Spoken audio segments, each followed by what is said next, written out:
Hello, everybody. Glad you are watching today. I also hope you're back in real class soon. Hope everything's going well for you. Today we started chapter 4 in class, 4.1, properties of radicals. So we take a day, just kind of review some radicals, expand on our knowledge of radicals. I will let you guys pause the video and do the starter on your own. Unpause it when you're done. On to number 1. Like I said, we're doing more radicals in this section. All of the radicals we've seen so far, including the ones you just did on the starter, have come out nice and even. So let's talk about how to simplify radicals that aren't quite as nice as we do some examples. So example 1, square root of 112. Now if you think about it, there's no number that when you square it comes out to be exactly 112. No whole number, at least, I should say. So when we take the square root of 112, we're actually going to get a decimal. So I'm typing it into my calculator as I speak, and you get about 10.583.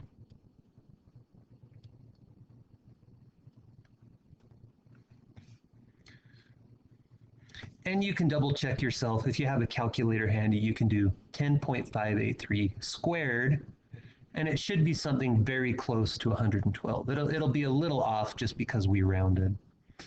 So this is called a decimal approximation. Sometimes decimal approximations are great, but in this chapter, we would rather do exact form. So let me teach you how to do that. To do exact form, what you're going to want to do first is factor out 112. We've practiced making factor trees before, so that's probably the way we'll do it now. So in class, I said, okay, guys, how does 112 break up? So they searched on their calculators a little bit. I think somebody eventually said maybe 16 and 7 is one of the ways that that can break up. And there are many different ways to start a factor tree, but should all come out the same in the end. The 7 is a prime number, so we stop that branch there. The 16 can keep going, of course. 4 and 4, and then each of those can split into 2 and 2.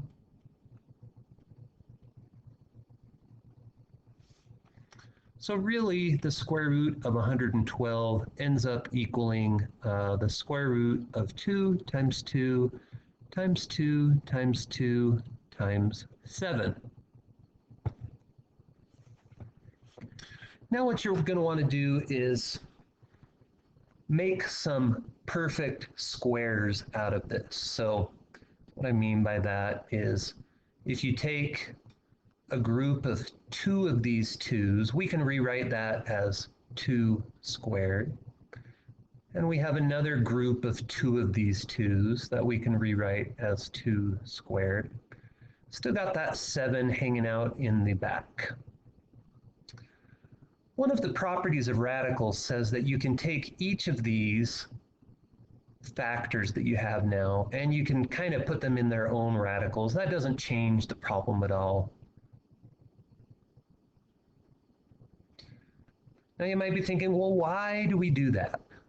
Well, because now the squared and the square roots will cancel each other out. So you just have 2 times 2, whoops, and I forgot a square root right here. 2 times 2 times the square root of 7. 2 times 2 is, of course, 4. So we have 4 times the square root of 7. You can put a multiplication dot in there or not. It doesn't matter. But that is considered simplified. When you take everything and you cancel out some squares and square roots and you take everything out of the square root that you possibly can, that is considered simplified and it is exact form. We're not doing any decimal approximations, so that is the exact answer, 4 square roots of 7. Now this way took a lot of writing. As you get more comfortable with it, you'll be able to do some of these steps in your head. Like a lot of people will start circling their groups and then they'll just remember, they'll just remember, oh yeah, every time I take a 2 out, it's like a 2 squared, those cancel. So they'll kind of go from there clear down to there, all in one step in their head. Whatever works for you, though. Here's another one. We've got the third root of 128. So I let the class think on this for a minute. They came up with some different solutions. I think somebody said 2 and 64 was the first thing that I heard somebody shout out. 2 is a prime number, so we stop there. You can keep going with 64. In the end, I think what happens is this just comes out to be a whole load of 2's.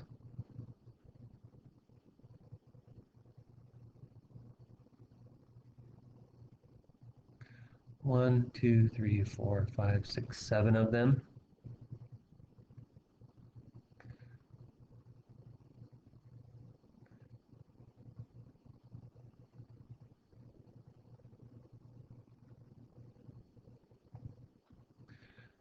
Now this problem differs from example 1 because we have a third root right there instead of a square root. So what we want to do is we want to find groups of 3 when it's a third root, because that makes 2 cubed. That makes a 2 cubed.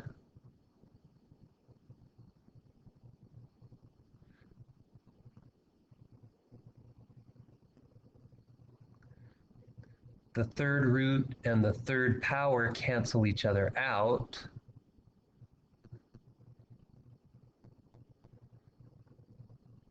We still have that third root of 2 at the end.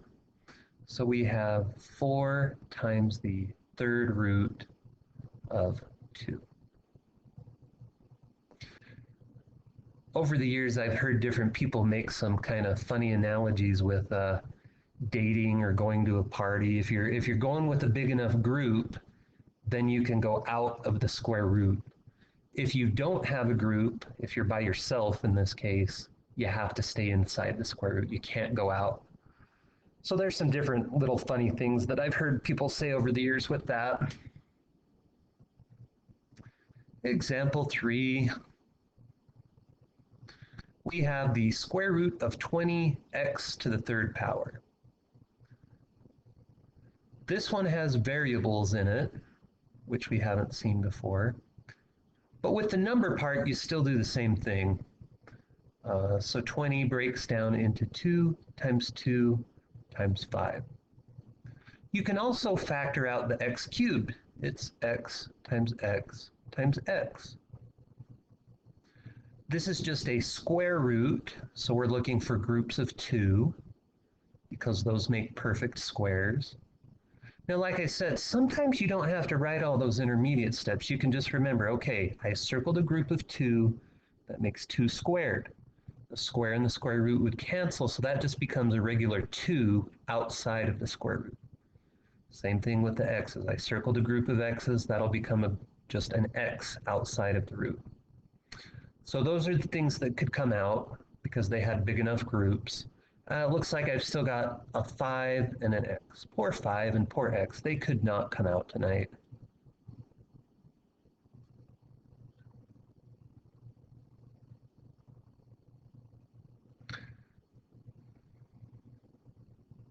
As soon as I showed this one in class today, this example for everybody was like, oh, this is going to take forever. Which they're kind of right about, it kind of does. So 98, I let them kind of start breaking that up on their own. I think 49 and 2 is what they probably came up with. The 49 can keep going. It is 7 times 7. Now, unfortunately, and this is what I made the people do in class, but as you can see, this is going to take forever to write out in factored form. So 7 times 7 times 2, x to the 5th power, y to the 6th power,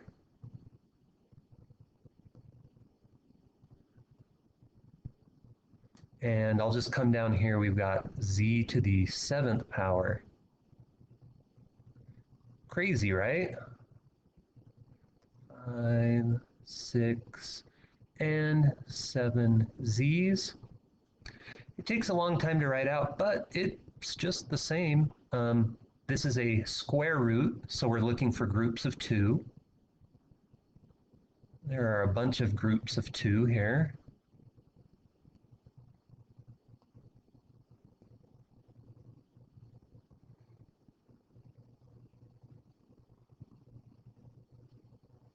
So I can bring out a 7.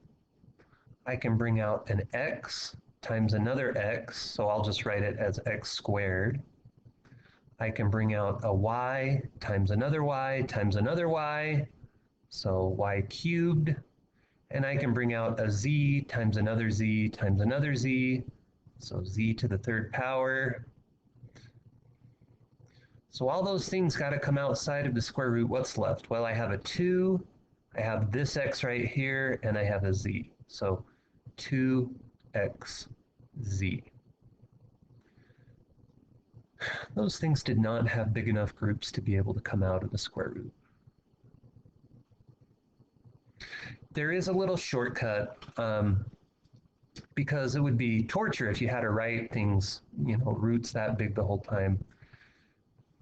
The shortcut is think way back to like 4th grade division when you first started division. How many times does 2 go into 5? So you take the index number and you see how many times it goes into this exponent right here. 2 goes into 5 2 times with a remainder of 1. Well, what's going on our answer? 2 x's could come out and 1 remained inside. 2 goes into 6 3 times with no remainder. So look what happens in our answer. We had 3 y's that could come out, none that remained inside. And for the z's, 2 goes into 7 3 times with a remainder of 1. So 3, remainder 1. That's kind of a shortcut you can use if you don't want to write these out. Okay, next, the quotient property of radicals. So what happens when we try to divide things inside of radicals? Well, if you have the square root, or any radical, in fact, of a fraction, you can actually split it up into 2 roots. So if we look at our example, square root of 4 divided by 49. Using that quotient rule that we just learned, we can split those up. Those are both nice and easy. You could make the factor tree and simplify them, but you've probably got those memorized. The square root of 4 is just 2. The square root of 49 is just 7. So your answer is just 2 sevenths. Example 2, once again, we can break this up.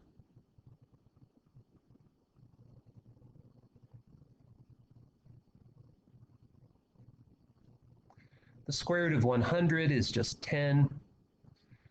The square root of a to the 3rd, remember our little pattern that we just learned.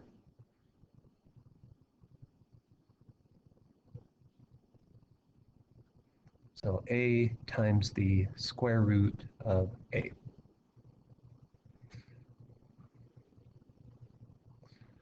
Nothing too crazy, nothing much different. If you ever see a fraction in a square root, just break it up. Okay, in class, I had everybody take a few minutes and see which of these expressions they could simplify and which they can't simplify. So, save a little time on the video, let's just go through it together. These you can simplify, they are like terms. It adds up to be 7x. These you can't. One has a squared, one doesn't. These you can't. One has a y, one just has an x. They're not like terms. This one you can kind of simplify. You can at least do one step of simplifying because there are some like terms. Now with radicals, it's kind of the same. To be able to simplify or combine radicals with addition or subtraction, you have to have like radicals. So they have to have the same index number and the same radicand, it's called, the same thing inside the square root. So since these are like radicals, we can add them together. If I have 4 square roots of 3 plus 2 square roots of 3, well, that in total just makes 6 square roots of 3. These you can't because one's a square root of 3, one's a square root of 5. They're not like radicals. These you definitely can't because one's got a 3, one's got a 5. Also, one's a third root and one's not. So those you can't. So going along with that, square root of 5 minus 5 root 13 minus 8 root 5.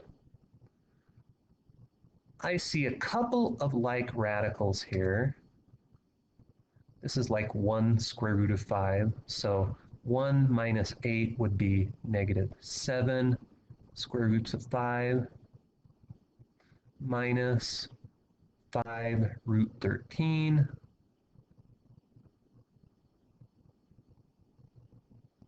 That's as far as we can go. The roots at this point are not like roots, so we can't combine anything else. Example 2. At the beginning, we don't see any like radicals, but I think a couple people noticed in class, they said, hey, maybe we could simplify a couple of these so they are like radicals. 7 definitely doesn't simplify. 14 can break down a little bit, but we don't have any pairs of 2, so that one can't simplify either. 28, though, let's see what happens. That'll be 4 and 7, 2 and 2. So we've got 2 times the square root of 2 times 2 times 7. Hey, I can bring another 2 out. There's already a 2 out there, so I bring out my other 2. And that'll be 4 square roots of 7. Let me rewrite all this now. So I've got 3 square roots of 7 minus 5 square roots of 14 plus, now that I've simplified this, it'll be 4 square roots of 7. I don't know why I wrote a 3 right there. Definitely should be a 7. Hey, now we have a couple like radicals. I have 3 square roots of 7 and 4 square roots of 7. That'll be 7 square roots of 7 when I add them up, minus 5 square roots of 14.